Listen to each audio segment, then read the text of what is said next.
How do some people justify anti-Semitism? In Parshat Tavo, we are told how in ancient times farmers would come to the temple. They would bring their bikurim, their first fruits, and there they would recite a passage, recalling key moments of Jewish history. In this passage, the farmer would say, "Vayareu otanu hamitzrim vaya'anunu," and the Egyptians were bad to us, and they oppressed us. In his book Kol Omer Kra, Rabbi Yosef Chaim Kara asks a great question.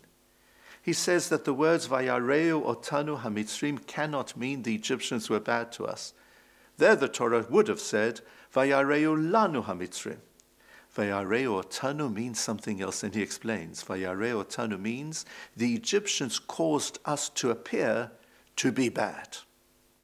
At our Pesach Seder, we read these verses. And there, immediately afterwards, we bring a verse from the book of Shmot, through which we recall how Pharaoh justified the oppression of the Hebrews in his time.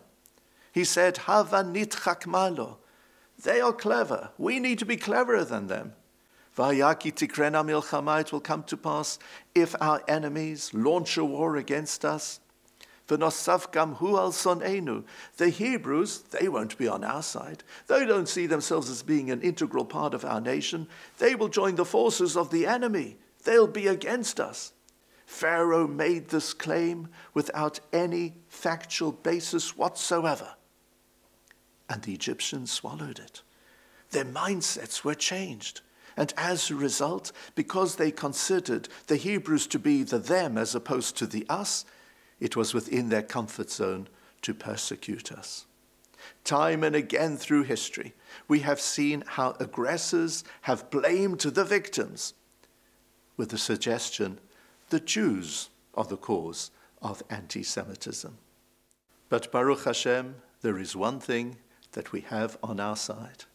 The farmer in the temple would conclude his comments by saying, "Vaniktza kel Hashem Elokeinu." We cried to the Lord our God, "Vayishma Hashem et kolenu," and the Lord heard our voices.